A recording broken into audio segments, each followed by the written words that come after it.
Good morning guys. અમે થોડાક દાડા પહેલાં ટ્રેક્ટર મોડિફાઈ કરાવવા મૂક્યું હતું. તે ટ્રેક્ટર આજે મોડિફાઈ થઈ ગયું છે અને આજે અમારે તે ટ્રેક્ટરને લેવા જવાનું હતું. મેં પણ ગાડી લઈને નીકળી ગયા. હું ભાઈ ટ્રેક્ટરને લાવતા અમારી હંગાથી એક નાનો હાદસો થઈ જાય છે. એ વિડીયો અમે તમને જરૂર બતાવશું.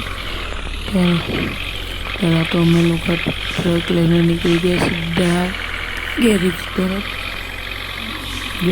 તરફ નીકળી ગયા. રસ્તા સીધાના સામેની સાઈડે હતું ગેરેજ. બસ અમે લોકો ફટાફટ નીકળી ગયા ગેરેજ આવીને ટ્રકને અમે લોકો સીધું કર્યા. ટ્રકમાં પપ્પા એમ કહે છે કે ટ્રકમાં ચલાવે તું ટ્રેક્ટર ચલાવીને જાજે. પછી અમે લોકો ટ્રેક્ટરની પાસે આવી ગયા હતા અને ટ્રેક્ટરની પહેલી ટ્રાય લીધી અમે લોકોએ. પછી ટ્રેક્ટરના અમે સાદા ટાયરની ડબલ ટાયર નાખ્યા. એનું નવું સાયલેન્સર AK-47 સાયલેન્સર, પછી 2 લાખ મ્યુઝિક સિસ્ટમ અને 6 લાખના ખાલી ટાયર નાખે.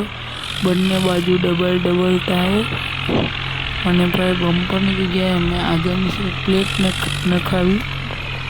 અને હવે કાલ સવારે અમારે જવાનું છે ગામડે. અમે ટ્રેક લઈને નહીં જવાનું. અમે આ ટ્રેક્ટરની પાસે ટ્રોલી બાંધી અને અમારે ઘઉંની બોરીઓ ગામડે લઈ જવાની છે. તો અમે નીકળી પડ્યા સીધા પછી ઘર તરફ જતાં અમારે અહીંયા એક હાદસો થઈ ગયો. પણ સારું છે મેં રાઈટ ટાઈમ ઉપર બ્રેક મારી દીધી. નકર તો પછી ટ્રેક્ટર સારું છે અમે લોકો એન ટાઈમ ઉપર બ્રેક મારી દીધી. નકર તો પછી ટ્રેક્ટર તો ભટકાવાનું હતું. પછી અમે લોકો એક શોર્ટકટ લઈને સીધા ઘર તરફ નીકળી ગયા. ઘર તરફ નીકળી જતાં અમારી ગાડીની સ્પીડ 50 મેક્સિમમ હતી. ને પછી અમે લોકો સીધા ઘર તરફ આવી ગયા. પણ પપ્પા હજુ પણ ટ્રક લઈને આવ્યા નથી.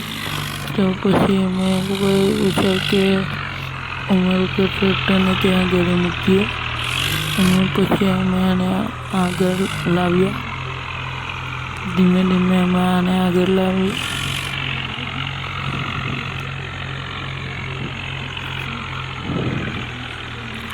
અને પછી ટ્રેક્ટરને આ બાજુ સીધું રાખવાનું વિચાર્યું. અને અમારે થોડું ઘણું ફોટોશૂટ પણ કરવાની હતી એટલે અમે પછી ટ્રેક્ટરમાંથી ઉતરી ગયા અને આવી ગયા. પછી અમે તો અંદર ફોટોશૂટ કરવાનું વિચાર્યું અને પછી થોડીક ઘણી ફોટો પાડી અને પછી અમે લોકો પપ્પાની વાટ જોતા હતા. અમે લોકોએ ફોન પણ કર્યો પણ તે કે હું આવું છું ને હું તો મારા ટ્રેક્ટરની ખુશીમાં ચડવા લાગી ગયો. અને પછી સાઈડમાં અમે ઉભા રહીને મારા પપ્પાની વાટ જોતા હતા પણ મારા પપ્પા ના આવ્યા.